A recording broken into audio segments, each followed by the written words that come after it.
I'll make I guess a brief opening statement. You know that it was a great team win. That's what I just told the players. You know, it was not perfect by any stretch of the imagination, but we made plays on offense. I thought we played particularly well on the defensive side of the football, and we did some good things in special teams. You know, so that's what it takes to win a football game. And the thing I stress more than anything is our preparation. It was, again, you take nothing for granted as a coach ever, but with a young football team, it takes them understanding how you prepare to be successful. And what successful means is winning a football game. So I really liked our guys' preparation over the last 2 weeks in all three phases, and I think it played out and showed today. Again, still some things we've got to get corrected. You know, we had the 8 penalties, probably, I don't know the exact count, 5 or 6 were probably false starts. We still put the ball on the ground on a punt return, and then Ryan Jackson at the end of the game as well. And, you know, so we got some things. We missed the 2 field goals. So it may never be perfect, but that's what we're striving for, and we'll always have some things to clean up, and those come to mind right now. But again, the thing I think I'm excited about sitting here in front of you at this moment is that, and I don't want to sound like a broken record saying we're a young football team, but I think we're going to enjoy over the course of the next 2 months watching this young football team grow up in front of our eyes. And to go out and prepare like they did the last 2 weeks and come away with the victory and to play and perform how they did in all 3 phases gives them confidence. That's what we need at this point.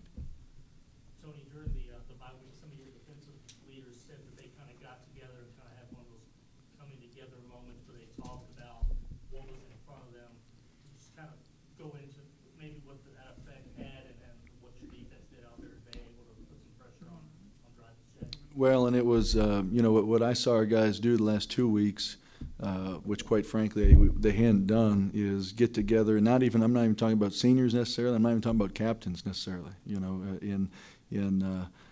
I'd be up there in the morning at 6:30, and there's 20 guys watching video at 7 a.m. on their own. You know, I passed by our Carl Lewis Auditorium, and there's 20 players in there, both on offense and defense, just watching video on a Monday, Tuesday, and a Wednesday morning, with no setup by a coach, no coach in there with them. You know, when you got guys that begin to do that, because that hadn't happened the first couple games, they start to take ownership, and they get so invested in the preparation that they're going to refuse to lose the game. And we've talked about for years with our program is comparing a game to a test, to an exam. And when you go into an exam as a college student, go take a test, and you feel prepared and you're confident that you know the answers to the test you're about to take, you do well, you perform well. And that's, I think that's what you saw. I think that's what you saw this afternoon. Do you think the offense picked up some fluidity and some momentum after the Spencer touchdown play in the first half? I think they probably did. And you know, what you saw out there at times when you talk about Daniel Spencer's touchdown is players making plays. You know, I just grabbed Greenberry, and at the end of the game, he catches a ball and has the thing with one hand on his hip. I think it was a 3rd down conversion, might have been a 2nd down, but he, you know, gets up the field, kind of gets us in the red zone on that play. And those are players making plays for us. And that's, you know, when players make plays, it's contagious. And when you have success and you have enthusiasm and you have emotion, you know, football is an emotional game. And when you have that during the course of the game, you get momentum, and it can snowball a little bit. And I think you're right. I think you saw that a little bit with Daniel's touchdown catch. This is obviously what you wanted from yourselves.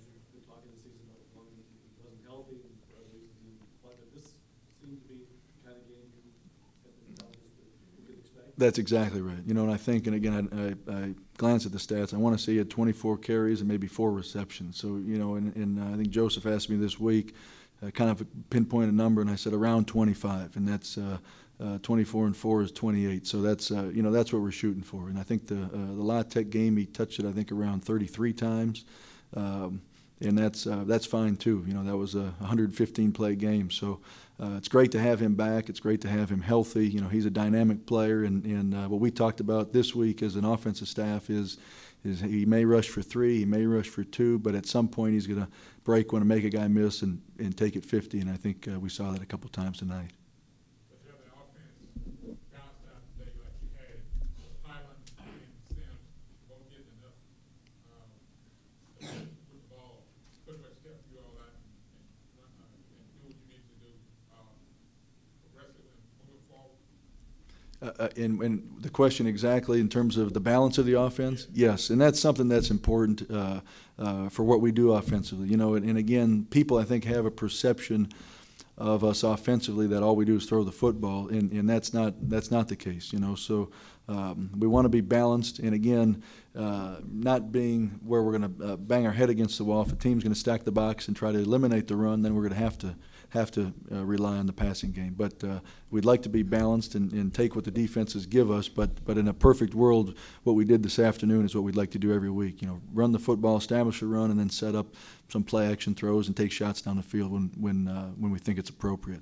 Coach, from a defensive standpoint, how valuable was to have your punter consistently pin Rice deep? You know, Richie Leone's doing a fantastic job. And again, I said this week. You know, we're playing him too much. We don't like to punt the football around here very often, but I think he had 4 punts today, and you know, he's again, as a true junior, he's doing a fantastic job changing the field position, and that goes back to your question as well. You know, that's momentum. When he hits a punt, and I don't know the distance of that one. I might have saw 62 yards, but you know, as it sends that punt returner back to catch it, and then all of a sudden you run down the field, and you got guys making tackles there and jumping up and down and getting excited, and your defense is running on the field. That is a big deal. Richie's doing a fantastic job. Taylor, young quarterback today, but with your 5 turnovers against UCLA in the game you played today, it just seems like your defense is better than the ranking team. Well, you know, I was on the radio this week, and I don't remember who I was with, but somebody asked me, what grade would you give your defense at this point in the season? And my answer was, you know, I'm not really interested, no offense to the question, in putting a grade on our defense right now. You know, I look at the first game of the year. We've played 4 now. I look at the first game of the year. They were on the field 44 minutes. So that's tough. No excuses. I'm not making excuses for them in that game, but that's tough to be on the field 3/4 of the game. And then the next game against Louisiana Tech, who's in my opinion, not only one of the finest football teams in the country right now, but one of the best offenses in the country right now. I think they scored 56 against us, 56 against Rice, and 50-something the next week. And I haven't seen a score, but I'd be shocked if they didn't win today as well and put some points on the board. So we played a great offense in Louisiana Tech. And again, I'm not making excuses for our defense. You know, we gave up 8 touchdowns, and that's unacceptable. And then we go out to Los Angeles, and I think we have improved play. We tackle much better. We force those turnovers. We still give up 30 points. You know, they scored 7 defensively. And so it's hard in the first 3 games to put a label on where we're at defensively. I've had more questions again about the 3-4, the 4-3. What you saw tonight is guys playing with passion, guys tackling, guys, you know, 11 guys running the football. You saw us hit the quarterback, create some turnovers, and I think that's more of the defense, 2012 defense, that I feel like I know what we saw this afternoon. And again, time will tell. You know, it's been 4 games.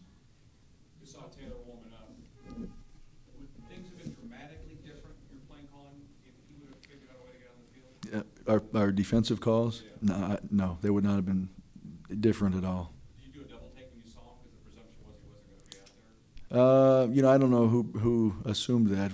You know, we prepared for him. I mean, you know, and game planned them schematically more than personnel-wise. So we didn't. You know, I mean, no one came over to me in warm-ups and said, "Hey, Taylor's warming up." You know, I mean, it's just, we were going to be here this afternoon and go against whichever 11 they put out there. You know, sometimes they went without a quarterback and they snapped it to a running back, and it wasn't going to change our preparation. And I don't think, I shouldn't say I don't think, I know it wouldn't have changed our emotion, enthusiasm defensively.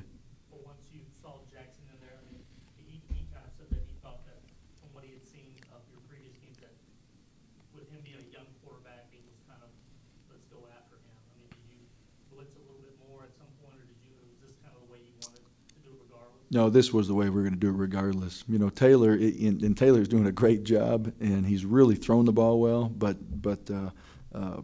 his most dangerous trait, in our opinion, going in was the ability to run the football from the quarterback position. So we wanted to, in a lot of you probably saw this, but we were spinning safeties down to try to get an extra guy in the box pre-snap to take away the quarterback run game.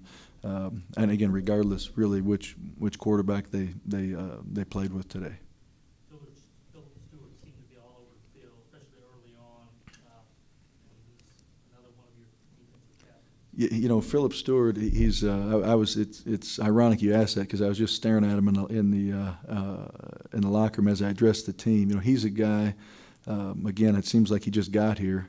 And came in as a true freshman, played on special teams, and also because of an injury ended up starting almost the entire season at linebacker for us as a true freshman. Now he's a senior, and he's a guy that the way I think of him is he gives everything he's got. And I think when you look at him on the field after a series and he's coming off, he almost looks like he can barely get himself off the field.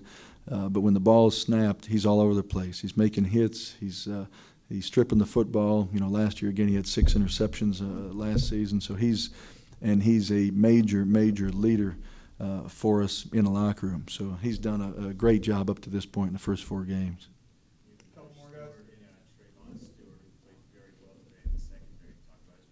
Trayvon's doing a great job,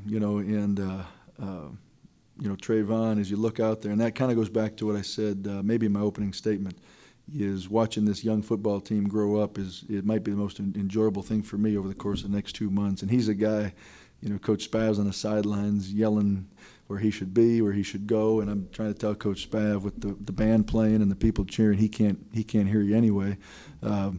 And he made some mistakes tonight. All of a sudden I hear Coach Bryant on the headset saying we're missing the zone. This player should have been in the seam. This guy should have spun down. And all of a sudden there's a TV timeout, and there's Coach Spav telling him, and he's making a couple freshman mistakes. But you're exactly right. And I didn't glance at what he did statistically, but he's a guy from the moment we started practice in August that just is around the football, making tackles, making interceptions, and has been a spark for us. And that's where, and again, I know going back to the question defensively earlier, it wasn't.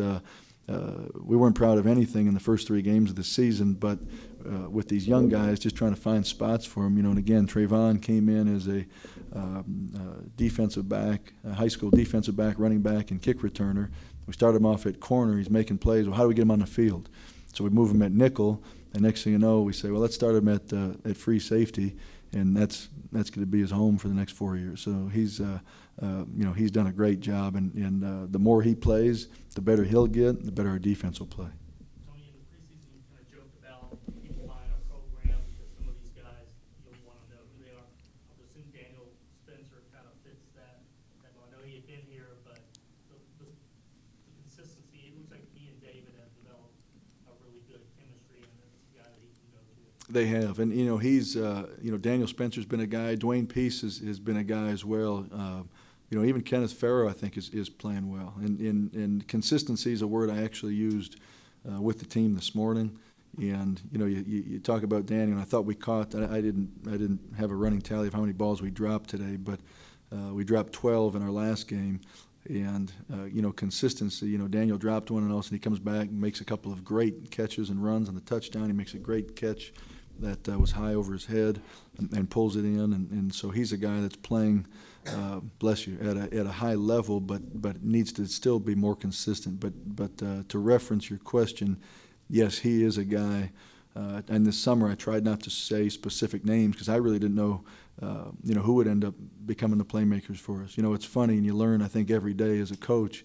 Last February 1st on National Signing Day, I got up at a press conference and I got 24 names I'm going through, and I'm trying to go through real quick and go through their bios, and people are snoring because I'm going so long, and I get to all the receivers we signed, and I talk about Greenberry, and he's this and that, and then I talk about Andrew Rodriguez. He might be the most polished. He's got a chance, 3-year starter at Allen, and talk about Xavier Maxwell from the junior college. He's a veteran guy. He's going to come in, and we signed a kid named McDuffie out of North Shore, and then I went on to the next deal. And next thing you know, here's Larry McDuffie at 144 pounds, you know, coming out and making plays, and is doing a fantastic job. You know, and I apologize to Larry after I did it in February, but you never know, and he's a guy. And that's why I hesitated in the summer to start speculating on which young receivers would come to the forefront, because he's a guy that's all of a sudden showed up and has made plays and is way ahead of the you know, the learning curve that a typical freshman would have.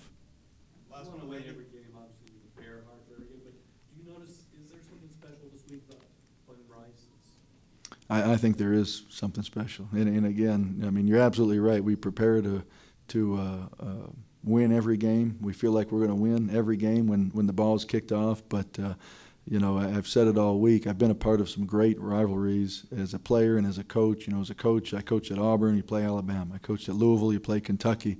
But there's very few, if any. And I said this at the luncheon the other day, to where you can be driving to work at 5 in the morning and pull into a gas station in Missouri City and get out of your car to put some gas in and look over and say, "Hey, good morning, Coach Bailiff," and he says good morning to you as he's filling his car up as well. You know, so our coaching staffs know each other, our players know each other. We got a bunch of our players who went to high school with theirs, and there's players on their team that we recruited as a staff and players on our team that they recruited. So, you know, I think that makes it so unique. And being so close, it's something that while those other programs, you know, obviously for the next 12 months have the bragging rights, they're not within necessarily the same city. So I think that really makes it special, and I think that's where you see. And I said this earlier in the week. It's a typical rivalry game. Throw the records out; they don't mean anything once you kick off Houston versus Rice.